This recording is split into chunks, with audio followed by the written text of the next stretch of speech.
Hello everyone, स्वागत है आपका हमारे यूट्यूब चैनल में। जैसा कि दोस्तों आज के इस क्लास में हम लोग पढ़ने वाले हैं एलपी टेक्नीशियन के लिए प्रीवियस ईयर क्वेश्चन पेपर को देखेंगे। जो आपका लेटेस्ट आपका बुक आया हुआ है एलपी टेक्नीशियन के लिए, इसको हम लोग यहाँ पर पूरा कवर कर रहे हैं। इसके पहले ऑलरेडी हमने 7 क्लास को प्रोवाइड भी किया है, जो कि आपको प्ले लिस्ट में अवेलेबल मिल जाएगा। तो वहाँ से जाकर के आप लोग विजिट करेंगे, जितने भी आपके इंपॉर्टेंट क्वेश्चन है और साथ ही आपको जितनी भी आपका प्रीवियस ईयर में पूछा गया, इन सभी को मैं एनालिसिस कर रहा हूँ। तो पूरी वीडियो को माइंड कंसंट्रेट करके देखना है और साथ में क्वेश्चन को अटेम्प्ट करने का भी प्रयास करना है। जितने भी आपके रेलवे में आपका एग्जाम कंडक्ट हुआ है, इन सभी में जितना भी आपका एलपी के एग्जाम में पूछा गया है और साथ ही जितने भी आपका अदर एग्जाम में आपका पूछा गया, जो कि रेलवे में खास करके एग्जाम हुआ है, जो कि टीसीएस के अकॉर्डिंग आपके कंडक्ट कराए गए हैं, तो इन सभी में जितने भी क्वेश्चन पूछा गया है, इन सभी को आपको अच्छे तरीके से कवर कर लेना है। इसके अलावा खान सर का जो आपका लेटेस्ट आपका बुक आया हुआ था एलपी के रिगार्डिंग, तो उसको भी हमने कवर किया है, जो कि आपको प्ले लिस्ट में अवेलेबल मिल जाएगा। तो वहाँ से जाकर के आप लोग विजिट करेंगे।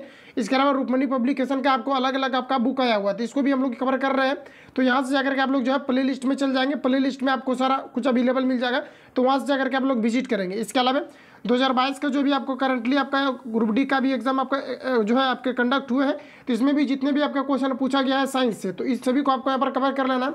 और साइंस पर आपको जो अच्छा खासा आपको वेटेज रखना पड़ेगा, क्योंकि साइंस से आपका टोटल जो है 60 नंबर का आपको क्वेश्चन जो है पूछे जाते हैं। तो आप समझ सकते हैं कि कितना जो है इसका ज़्यादा वेटेज रहता है।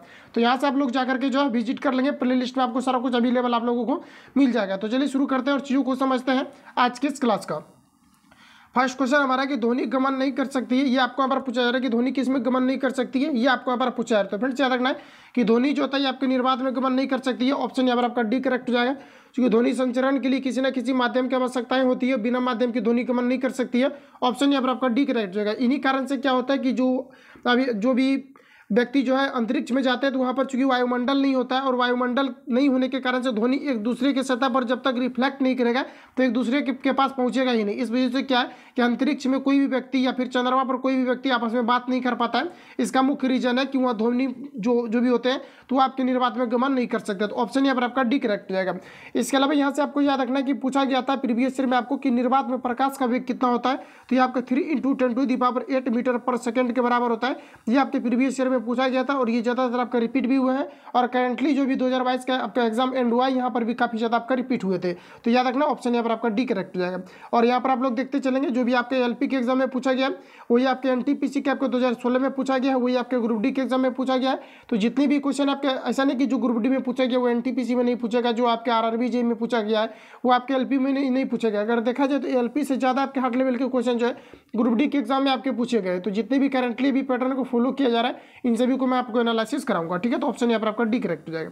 अगला क्वेश्चन देखिए, नेक्स्ट में पूछा जा रहा है निम्नलिखित में से कौन सा औसत है ध्वनि तरंग के बारे में, ये आपको यहाँ पर पूछा रहा है। निम्नलिखित में से बताना कि कौन सा औसत है ध्वनि तरंगे डैश तरंगे है। तो ध्वनि तरंगे किस प्रकार के तरंगे नहीं हो सकती है, ये आपको यहाँ पर पूछा रहा है। तो ये आपका विद्युत चुम्बकीय तरंग नहीं हो सकती, बाकी ये दाब तरंग भी आपका हो सकता है, अनुदैर्ध्य तरंग हो सकता है और यांत्रिक तरंग हो सकता है। तो ऑप्शन यहाँ पर आपका जो है सी करेक्ट हो जाएगा।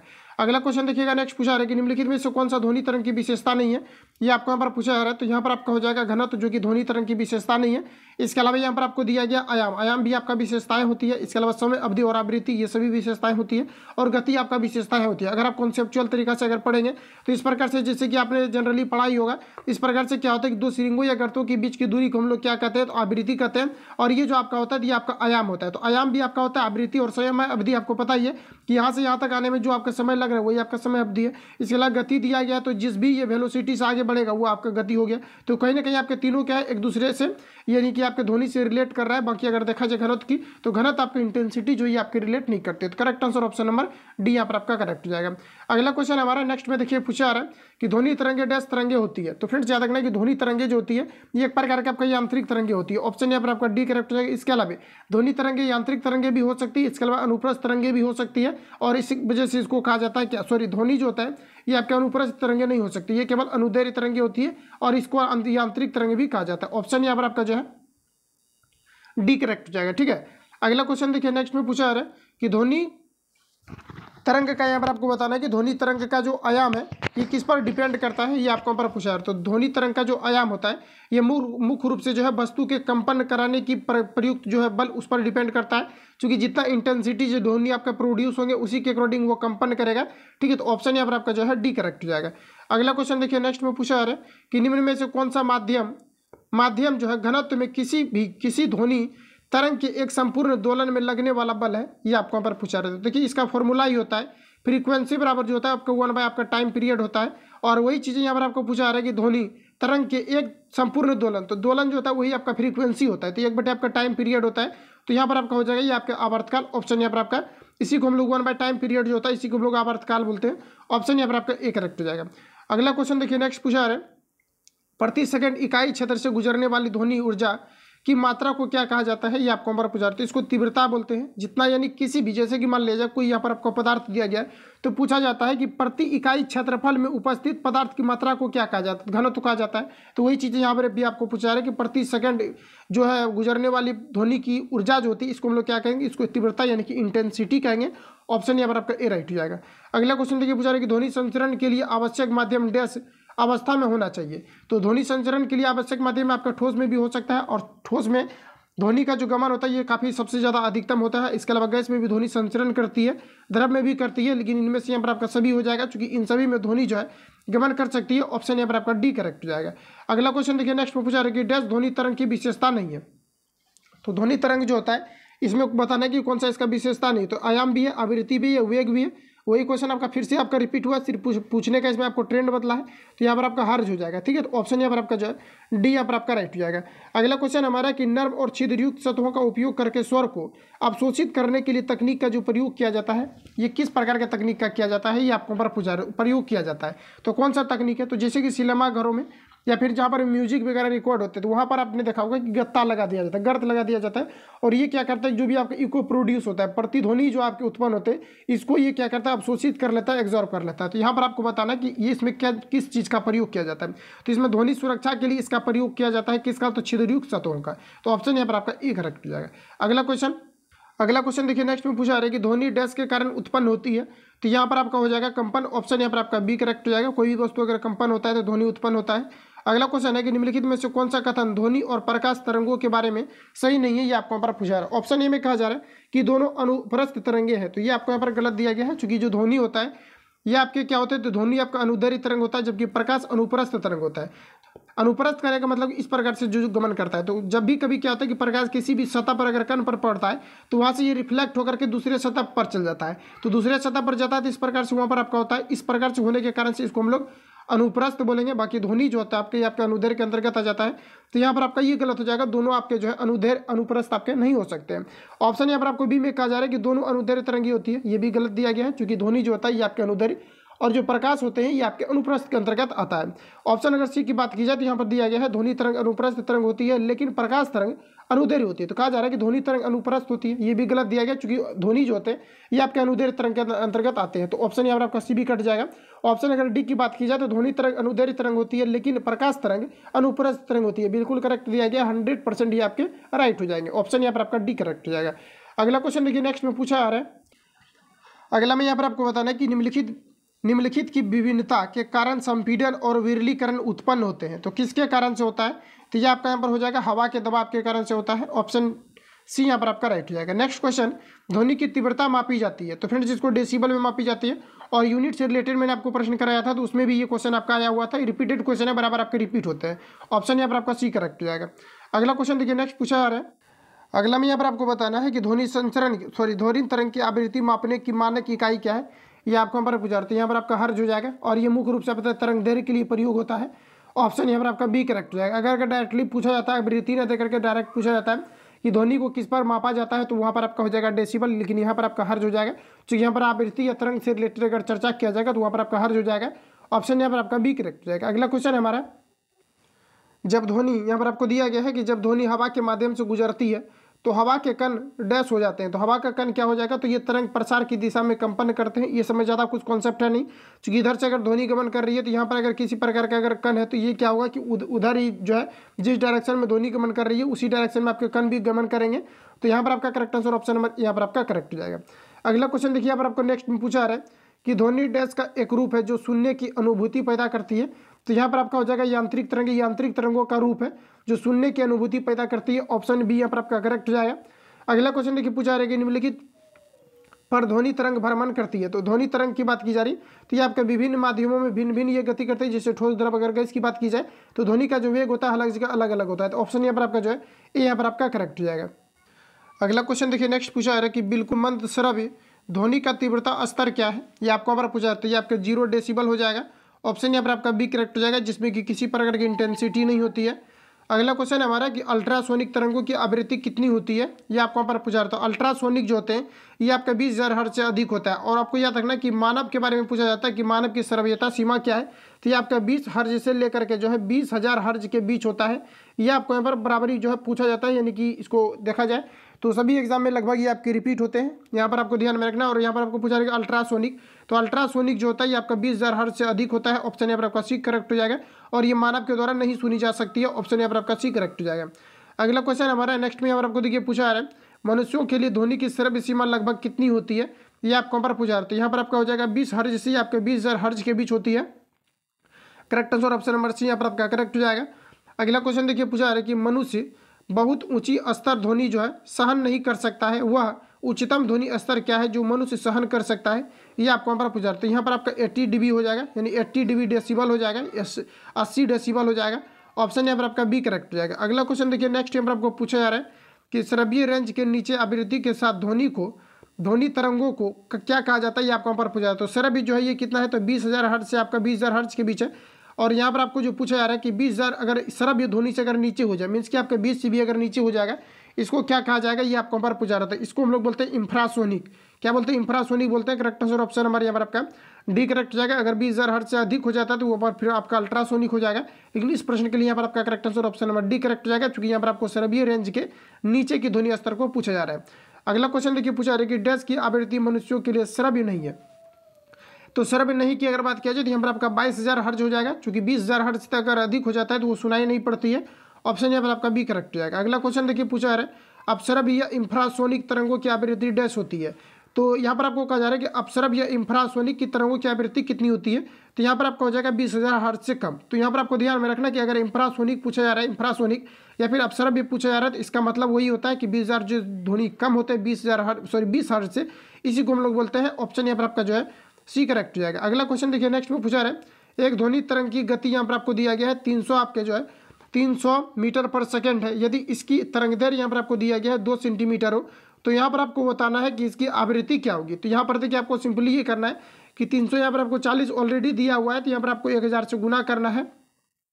उसके बाद यहाँ पर आपको 2 से क्या करना है, भाग देना। चूंकि यहाँ पर आपको सेंटीमीटर में ये दिया हुआ है और यहाँ पर आपको मीटर पर सेकंड में दिया हुआ है, तो मीटर पर सेकंड को अगर सेंटीमीटर में कन्वर्ट करेंगे तो यहाँ पर 100 से हम लोगों को गुना करना है। 100 से गुना करके इसमें अगर डिवाइड कर देंगे तो यहाँ पर आपका करेक्ट आंसर हो जाएगा, ये आपका 17,000 हो जाएगा। ऑप्शन यहाँ पर आपका ए करेक्ट हो जाएगा।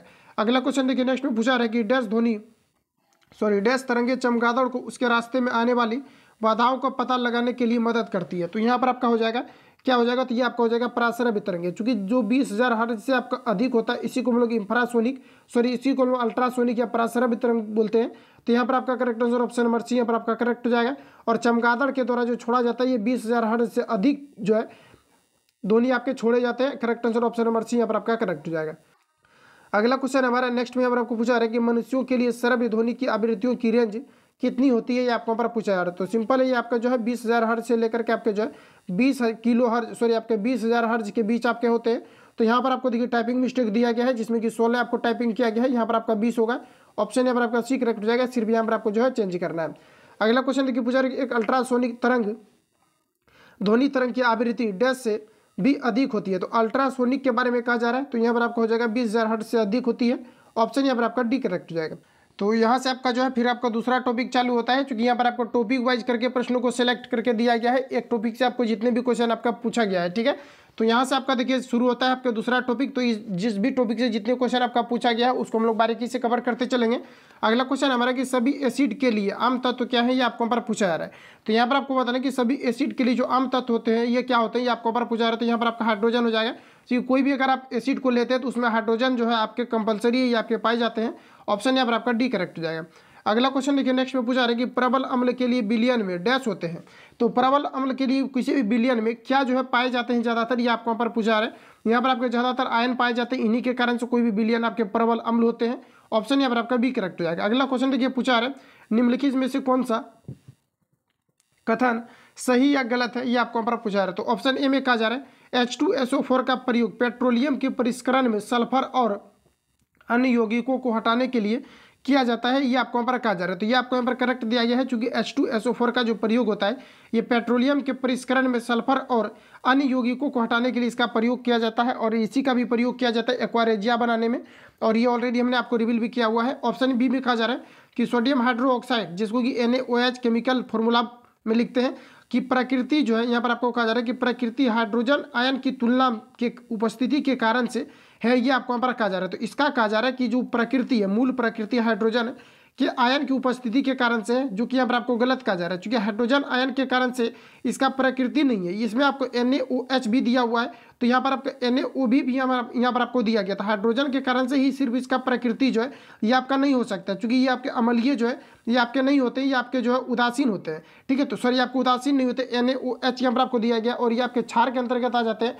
और जबकि H आपका यहाँ पर ऐड है, तो यहाँ पर आपका अम्लीय होना चाहिए, जो कि इसके कारण से ये क्या कर रहा है, अपना गुण को चेंज नहीं कर रहा है, तो इस वजह से यहाँ पर आपका ये गलत हो जाएगा। तो ऑप्शन यहाँ पर आपका बी करेक्ट हो जाएगा, केवल यहाँ पर आपको एक जो है यहाँ पर आपको सही दिया गया। अगला क्वेश्चन देखिए, नेक्स्ट में पूछा जा रहा है कॉपर सल्फेट का जलीय विलयन किस प्रकार से होता है, ये आपको पर पूछा रहा है। ये भी आपका LP के एग्जाम में पूछा गया है, और जो LP के एग्जाम में पूछा गया वही आपको दूसरे में भी पूछा गया है, यानी जो भी आपके एग्जाम जैसे ग्रुप डी का एग्जाम आपका कंडक्ट हुआ है, बाकी लेटेस्ट आपका और भी आपका बुक आ रहा है, तो वहाँ पर आपको सारा कुछ आपको मिल जाएगा, जिस प्रकार से आपका जिस भी एग्जाम में क्वेश्चन पूछा गया, और इसमें भी आपको सारा कुछ सेलेक्ट करके दिया गया, और जो कि आपका लेटेस्ट अभी आपका बुक आया हुआ, और भी आपका बुक पब्लिश होगा तो सब मैं कराते चलूँगा, और ज़्यादा से ज़्यादा क्वेश्चन पर कमांड हो जाएगा, तो बिल्कुल आप लोगों को पता चल जाएगा कितना इजी क्वेश्चन आपके पूछे जाते हैं।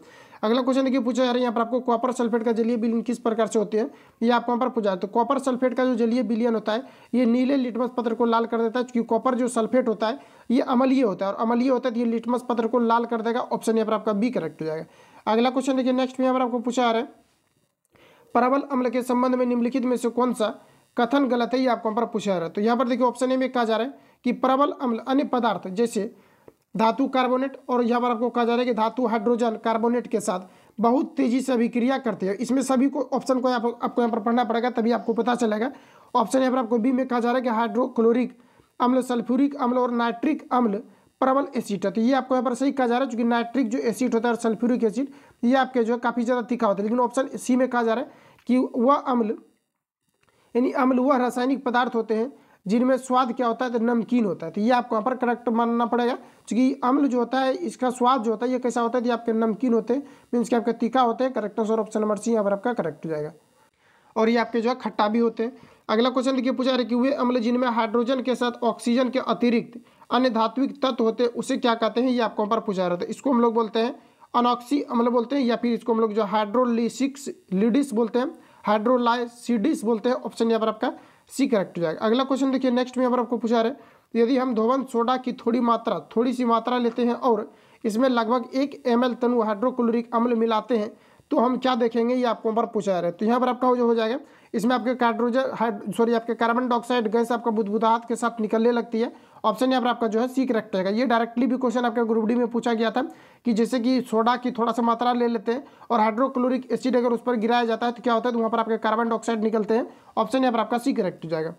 अगला क्वेश्चन देखिए, नेक्स्ट में पूछा जा रहा है कि इनमें से कौन सा पदार्थ गैस्ट्रिक अम्ल के साथ यानी गैस्ट्रिक अम्ल के एक संघटक के रूप में पेट में नहीं स्रावित होता है, ये आपको यहाँ पर पूछा जाता है। ये आपका सल्फ्यूरिक अम्ल हो जाएगा। सल्फ्यूरिक अम्ल अगर स्रावित होगा तो फिर बोटी गल जाएगा। ऑप्शन यहाँ पर आपका बी करेक्ट हो जाएगा, जो कि स्रावित नहीं होते हैं। अगला क्वेश्चन हमारा कि डैश सोना को घोल सकता है, तो ये आपकी एक्वारेजिया हो जाएगा। देखिए एक्वारेजिया में क्या होता है कि H2SO4 आपका होता है, इसके अलावा यहाँ पर आपका जो HCl होता है, ठीक है। तो यही क्या करता है, इसी से आपका क्या बनता है, एक्वारेजिया बनता है, और ये क्या करता है कि सोना को गला देता है। ऑप्शन यहाँ पर आपका जो है डी करेक्ट हो जाएगा। अगला क्वेश्चन हमारा नेक्स्ट में यहाँ पर आपको देखिए पूछा जा रहा है कि पानी में घुलने पर निम्न में से कौन सा एसिड कम यानी H जो है H+ आयन देता है, ये आपको यहाँ पर पूछा रहा है। तो ये आपका यहाँ पर हो जाएगा H3COO हो जाएगा, क्योंकि H के कारण से ही ये अम्लता के गुण को प्रदर्शित करता है और ये अम्लता के गुण को खो देगा अगर ये H+ आयन को अगर त्याग करता है तो ऑप्शन यहाँ पर आपका बी करेक्ट हो जाएगा। अगला क्वेश्चन देखिए, नेक्स्ट में पूछा रहा है कि अम्ल के आधार पर कौन सा सही है, ये आपको यहाँ पर पूछा जा रहा है। तो यहाँ पर आपका हो जाएगा ये निष्प्रभावी को दर्शाता है। ऑप्शन यहाँ पर आपका सी करेक्ट हो जाएगा। अगला क्वेश्चन हमारा सभी एसिड में समान रूप से पाए जाने वाला कौन सा तत्व है, ये आपका हाइड्रोजन हो जाएगा। ये आपका रिपीटेड क्वेश्चन है, LP में भी पूछा गया है और साथ ही आपके ग्रुप डी में भी आपका पूछा गया है। नेक्स्ट क्वेश्चन है कि निम्नलिखित में से कौन सा कथन सही या गलत है, ये आपको यहाँ पर पूछा रहा है। तो ऑप्शन ए में कहा जा रहा है एक अम्ल जो पूरी तरह से आयनों से आयनित हो जाता है वह H+ आयन की बड़ी मात्रा में उत्पादन करता है, जैसे HCl दिया गया है, H2SO4 दिया गया, NHO3 दिया गया, ठीक है। इसके अलावा ऑप्शन अगर बी की बात की जाए तो ऑप्शन बी को भी यहाँ पर पढ़ना है। यहाँ पर कहा जा रहा है कि एक अम्ल जो आंशिक रूप से जल में आयनित हो जाता है वो H+ आयन की कम मात्रा उत्पन्न करता है। तो यहाँ पर आपको क्या दिया गया, H2SO4 में कहा जा रहा है कि अधिकतर करता है, और वही चीज़ यहाँ पर देकर के आपको कहा जा रहा है कि कम करता है, जबकि ये क्या करता है, रियल में अधिक करता है। बाकी यहाँ पर देखिए ऑप्शन में यहाँ पर आपको क्या कुछ यहाँ पर आपको दिया गया है। तो यहाँ पर आपको कहा जा रहा है ए और बी दोनों यहाँ पर आपको क्या हो जाएगा, सही हो जाएगा। तो यहाँ पर देखिए आपको जो कहा जा रहा है, यहाँ पर क्या लिखा गया है कि एक अम्ल जो पूरी तरह से आयनों से आयनित हो जाता है और वह क्या करता है, H+ आयन को यानी कि वो छोड़ता है। तो H+ आयन की बड़ी मात्रा में उत्पादन करता है, जैसे HCl, H2SO4, HNO3।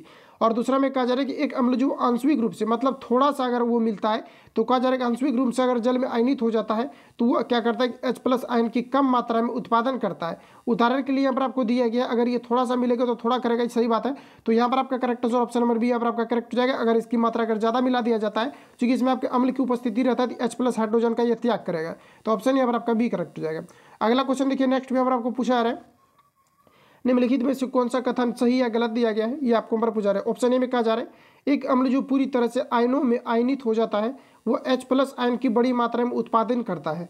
उदाहरण के लिए दिया गया HCl दिया गया, H2SO4 दिया गया, HNO3 दिया गया।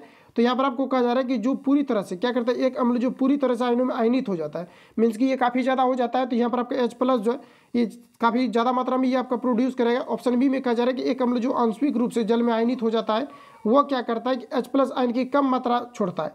तो ये आपका यहाँ पर जो है गलत हो जाएगा, ठीक है। सॉरी, यहाँ पर आपको क्या कहा जा रहा है, आंशिक रूप से। आंशिक रूप से का मतलब होता है कि कम मात्रा में, तो ये भी आपका यहाँ पर करेक्ट हो जाएगा। तो इस प्रकार से यहाँ पर आपका ये भी करेक्ट हो जाएगा, मतलब कि ऑप्शन नंबर बी भी यहाँ पर आपका करेक्ट हो जाएगा।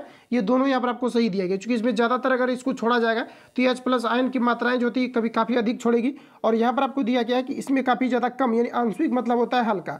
तो इसका मतलब है कि यहाँ पर कम आयन की मात्राएं उत्पन्न होगी। तो यहाँ पर भी आपका करेक्ट आंसर हो जाएगा इनमें से दोनों। तो ऑप्शन यहाँ पर आपका बी करेक्ट हो जाएगा। बस आज के इस क्लास में हम लोग इतना ही कवर करेंगे। बाकी जो भी आपके क्वेश्चन बचे हुए हैं इसको नेक्स्ट वीडियो में कवर किया जाएगा। जो लोग चैनल पर नए, चैनल को सब्सक्राइब करके बेल आइकन को प्रेस कर लेना, क्योंकि जब भी वीडियो अपलोड होगा तब तक नोटिफिकेशन पहुंचते रहेगा। मिलते हैं नेक्स्ट वीडियो में, तब तक के लिए जय हिंद।